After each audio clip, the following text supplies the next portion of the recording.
Light नहीं जल रही है भैया। उनकी हाथों में जादू था। अंदर से उनकी हाथों में कुक्कू का जादू था। ये क्या दाग है?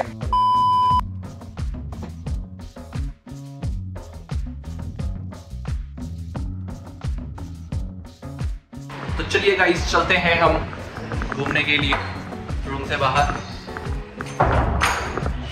कहाँ चल रहे हैं? तो अब हम चलेंगे बेल्ट लेने। बेल्ट तो बाद में ले लेंगे। नहीं, बेल्ट लेंगे। तो अब हम चलेंगे सारनाथ, और सारनाथ से पहले हम जाएंगे खाने के लिए। हमें पहले खाएंगे फिर बेल्ट लेंगे, और नहीं पहले बेल्ट लेंगे फिर खाएंगे फिर नहीं।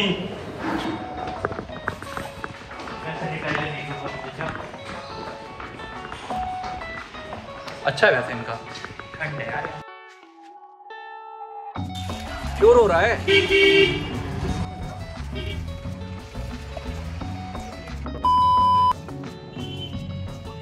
मुझे बैठने दो। और मैं क्या बैठूंगा? खाने की है ना, खाने का। बहुत बदतमीज हो बे तुम लोग। टाइम लगेगा आप लोग को ना। खाने के लिए दूसरा ऑटो ले लीजिएगा। ठीक है। तो छोड़ने का बताओ। छोड़ने कितना लोगे? पड़ जाएगा बता रहे 20, 50, 70 रुपया एक लोग का पड़ेगा। इतना महंगा? ये लंबा है भैया जी ना। 17 × 5 जन है ना। 350। 350। अंकल सुबह मेरे को ऑटो वाला कह रहा था, वो कह रहा था कि 300 रुपये लूंगा, वहाँ छोड़ दूंगा, आप लोग घूम लेना, और फोन करोगे तो वापस आके ले भी जाऊंगा। तो छोड़ने का 300 रुपया ले लूंगा, और क्या। चलो 350 होता, 300 दीजिएगा। छोड़िए, अब यहाँ पे खाना खा ली, इतना तो वेट कर लोगे। उतना रुक जाए। तो अभी हमारा प्लान सारनाथ जाने के लिए बन चुका था, क्योंकि नए साल की शुरुआत करने के लिए काशी विश्वनाथ में लोगों की भीड़ ज़बरदस्त थी, और अब दिन के 12 बज चुके थे और हमें लगी थी भूख। तो हम बनारस के फेमस ठेठ बनारसी पे पहुँचे ब्रेकफास्ट करने, जहां हमने बिल्कुल ताज़ा और लाजवाब सब्जी कचौड़ी खाई, और उसके बाद मज़ेदार जलेबी। मतलब जितनी तारीफ़ करो उतना ही कम है। और अगर आपका वाराणसी का प्लान बने तो ठेठ बनारसी पे जाके जलेबी कचौड़ी ज़रूर खाएं। हम आए दिल्ली से। दिल्ली में बस फ्री हो गया है क्या लेडीज़ के लिए? और इसके बाद हम निकल चले सारनाथ की ओर। सारनाथ में घूमने और हिस्ट्री जानने की बहुत सी जगह हैं, और हमने अपना सफ़र शुरू किया तिब्बतन बुद्धिस्ट मोनेस्ट्री टेम्पल से, जिसकी कंस्ट्रक्शन साल 1955 में हुई थी। और कंपाउंड के अंदर एंटर होते ही आपको लाइट पिंक स्तूपा दिखेगा, जो कि तिब्बतन्स की तरफ से गवर्नमेंट ऑफ इंडिया को as a remembrance and gratitude पेश किया गया था, दलाई लामा को अपने भारत देश में शरण देने के लिए। इस स्तूपा को एक तरह का ट्रिब्यूट भी माना जाता है उन लोगों के लिए जो तिब्बत की फ्रीडम स्ट्रगल में अपनी जान गंवा बैठे, या जो अब भी उस ऑपरेशन में सफ़र कर रहे हैं। वैसे एक अननोइंग फैक्ट ये है कि अगर आप कभी वहाँ फंस जाते हैं या लेट हो जाते हैं, तो आप मोनेस्ट्री में स्टे भी कर सकते हैं। अपनी छोटी डोनेशन देके उनके पास वहाँ बहुत से खाली रूम्स अवेलेबल हैं। खट्टा हो जाएगी। खट्टा और मीठा दोनों रखना, एक बार खट्टा एक बार मीठा।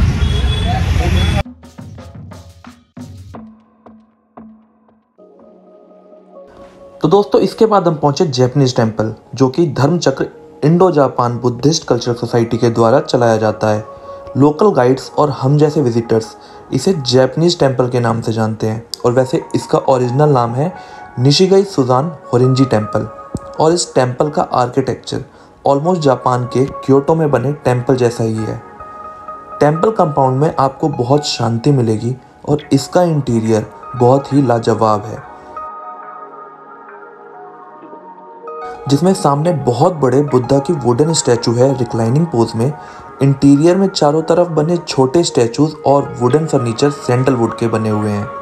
मेरे हिसाब से ये जगह मेडिटेशन और मन की शांति के लिए परफेक्ट है। अगर आप कभी विजिट करें तो ज़रूर बताएं कि आपको वहाँ जाके कैसा लगा।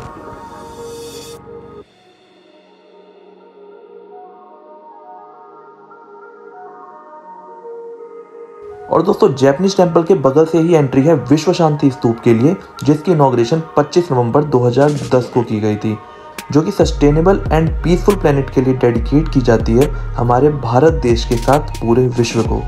जैपनीज टेम्पल और विश्व शांति स्तूप दोनों की ही एंट्री बिल्कुल फ्री है और ये स्तूप उत्तर प्रदेश के गवर्नर BL जोशी जी के द्वारा बनवाई गई, जिसकी funding Dharmachakra Indo Japanese Buddhist culture society ने की थी।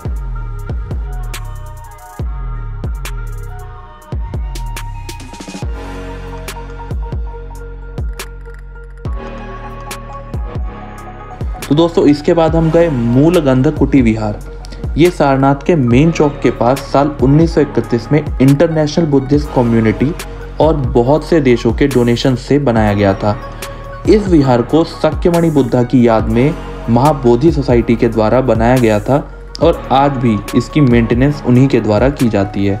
विहार के मेन डोर से एंट्री के बगल में एक बड़ा बेल है, जो कि जापान के द्वारा गिफ्ट किया गया था और इसके अंदर मार्बल प्लेटफॉर्म पे बुद्धा की गोल्डन स्टैचू है। इसका इंटीरियर मल्टीपल फ्रेस्को से कवर किया गया था, जो कि बुद्धा की लाइफ के बारे में बहुत कुछ बयां करते हैं, जो कि जैपनीज आर्टिस्ट कोसेत्सु नोसु के द्वारा बनाया गया और 1936 में जाके ये काम कंप्लीट हुआ था।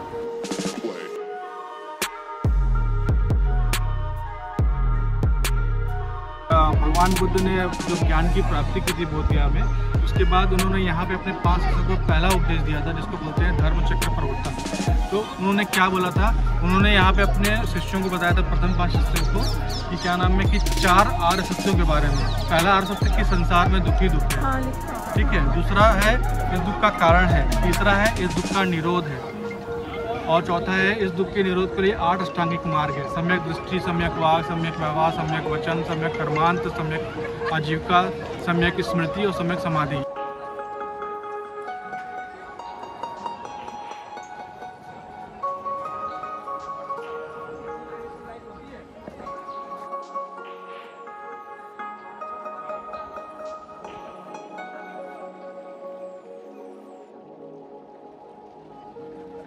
तो दोस्तों इसके बाद हम चल पड़े धमेक स्तूपा की ओर, जो कि यहाँ से वॉकिंग डिस्टेंस पे है, बोले तो एकदम बाजू में, और सारनाथ विजिट करने वालों की लिस्ट में टॉप प्रायोरिटी पे होता है।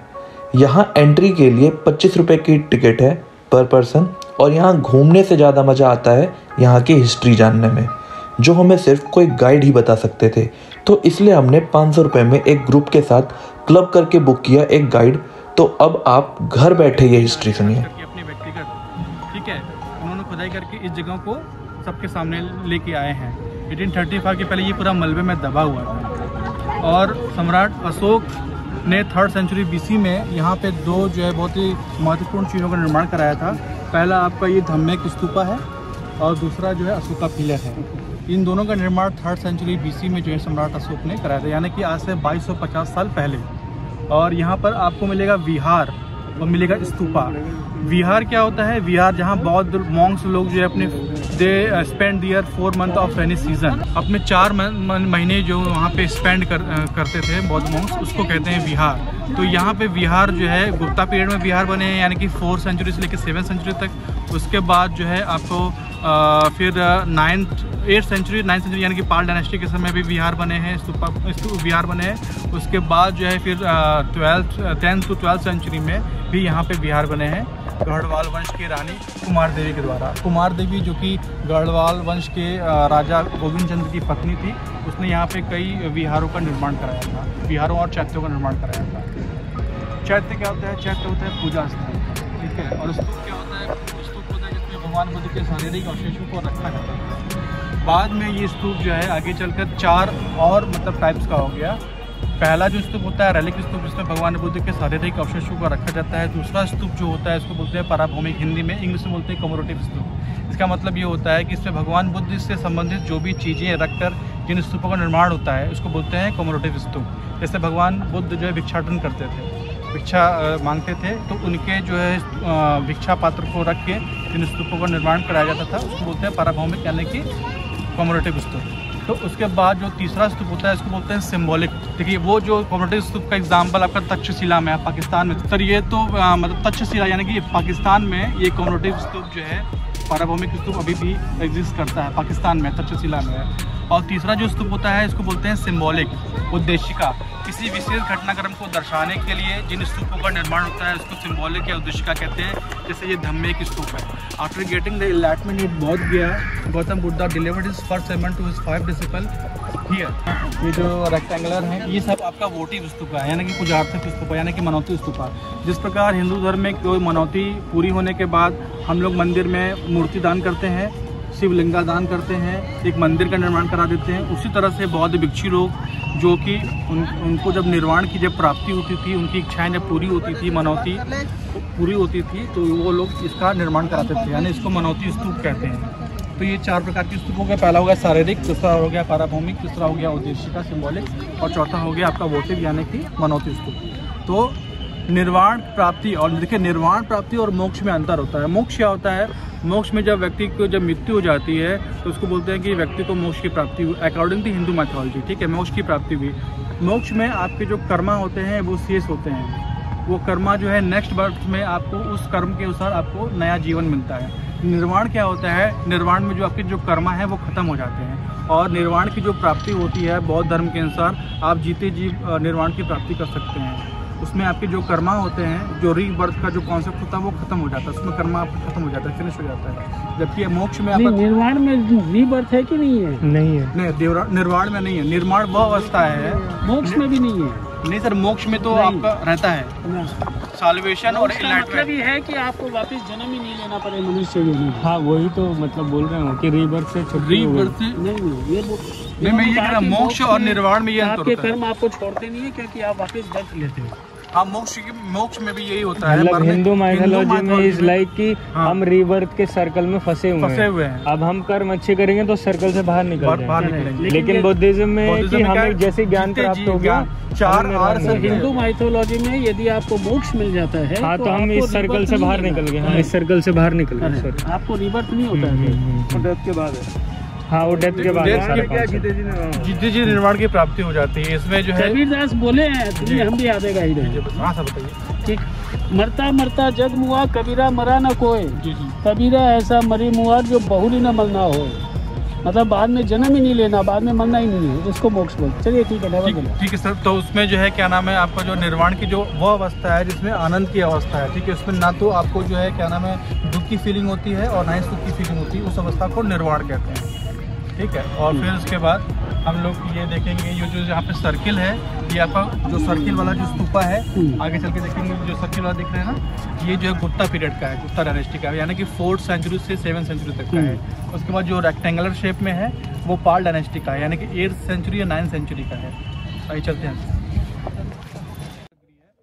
पूजा स्थल, इस पूजा स्थल को जो डिस्ट्रॉय किया गया था 12th सेंचुरी में बख्तावर खिलजी के द्वारा और मोहम्मद गजनवी के द्वारा, उन लोग के द्वारा ये जो है डिस्ट्रॉय किया गया था 12th सेंचुरी में। यहाँ तक आ गया तो ये अशोका पिलर। ये क्या है? Ashoka pillar. It was the single pillar. Now it is broken 5 parts. In present time, it is only 7 foot 9 inches. और it was a monolithic. ये मतलब एकाश में पत्थर था, यानी कि एक ही पत्थर को तराश करके ये बनाया गया था। यही समझा देगा फिर हम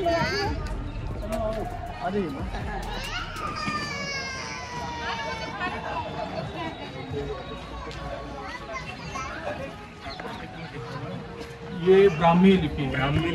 ब्राह्मी लिपि की स्पेशलिटी होती है कि उसको पढ़ा कैसे जाता है, लेफ्ट टू राइट, फिर राइट टू लेफ्ट, फिर लेफ्ट टू राइट, फिर राइट टू लेफ्ट। ये 3 जो है वो किंग्स ऑर्डर जो है 3 अलग अलग कालखंडों में। पहला अशोक का स्वयं जिसने लिखवाया था कि बौद्ध मैम लोग आ जाए। दूसरा है कुषाणकालीन का है, उसमें अशोक एक राजा था, उसके 40वें जो है शासन काल का वर्णन है। तो तीसरा है वो सर्वस्तवादन करके एक संस्था थी बौद्ध धर्म में, उसके आचार्यों के बारे में वर्णन दिया गया है, ठीक है। आपने देखा होगा म्यूजियम में जाके कि इसके ऊपर इन्वर्टर लोटस है, उसके ऊपर 4 सिंह हैं, उसके ऊपर एक 32 चक्रों वाला चक्र था, 32 तीनियों वाला चक्र था। वो भगवान बुद्ध के 32 महापुरुष लक्षण को बताता है। पहला कि उनके हेयर कर्ली थे, उनकी नाक लंबी थी, ठीक है, उनकी हाइट 8 फुट की थी, उनके जो हाथ थे वो घुटने के नीचे तक थे, उनके जो फुट थे वो बिल्कुल फ्लैट थे, उनके हाथ और पैरों में स्वास्तिक, जैसे हम लोगों में शंख और चक्र होता है, उनके हाथ और पैरों में स्वास्तिक बना हुआ था। तो ये सब 32 महापुरुष लक्षण होते हैं जो सबको नहीं होते हैं। ठीक है, तो ये थी इसकी कहानी। देखिए इस स्टोन की खासियत क्या होती है, ये स्टोन जल्दी पानी में ख़राब नहीं होता है, और दूसरा कि इस स्टोन पे जितना वायु का फ्रिक्शन होगा, जितना वायु का संघर्षण होगा, ये और चिकना होता जाएगा। इसकी ये खासियत होती है। और ये मोनोलिथिक था, यानी कि ये 50 फुट का पत्थर था लंबा और 70 टन का था। ठीक है, इतना ये भारी पत्थर था, और इस एक ही पत्थर को काट करके ये बनाया गया है। मोनोलिथिक का मतलब होता है एकाश में, यानी एक ही, इसमें कोई जोड़ नहीं होता है। जो भी बनाया था स्थापत्य कला, देखिए वो जो आपका जो अशोका जो म्यूजियम में आपने जो देखा है लॉन कैप्टन, वो उसका जो है दो लोगों ने मिलकर बनाया है, 2 देशों के लोगों ने, कारीगरों ने मिलकर। जो उसका जो रॉक कट का जो स्थापत्य कला था वो पूर्ण रूप से भारतीय है, इंडियन है। ठीक है, जिसको मौर्य काल की बेजोड़ स्थापत्य कला का वो नमूना है, उसको बोलते हैं। एकाश में जो पत्थर का जो मैं बता रहा हूँ वो पूर्ण रूप से भारतीय है, और उस पर जो चमकदार जो काम हुआ ऐसा, उस पर जो चमक आई है वो उसको बोलते हैं ओप, वो पर्शियन वर्क है। वो पर्शिया के जो ईरान के जो कारीगर थे वो यहाँ पर आए थे, इन दोनों ने मिलकर ये पूरा जो है स्ट्रक्चर तैयार कराया था, अशोक स्तंभ तैयार कराया था। ठीक है सर। ये टूटा कैसे है ये बख्तावर खिलजी जो था 12th सेंचुरी में, मोहम्मद गौरी का जो है क्या नाम सेनापति, गोरी ने किया था। पंचाशली का टेम्पल क्या होता है, जिसमें जो उनके 5 देवताओं का विग्रह होता है। ठीक है, 5 देवताओं के कुछ स्थान होता है, उसमें जो बीच में होते हैं उनके कुल देवता होते हैं। तो Gupta dynasty in 7th century, नीचे का जो बेस देख रहे हैं ये जो है आपका 7th सेंचुरी का है। ऊपर का जो रेड वाला जो आप देख रहे हैं, ये ASI ने 1954-55 में इसको रिकंस्ट्रक्ट किया था, रिस्टोर करने के लिए इसको टेराकोटा का वर्क इसमें कराया है।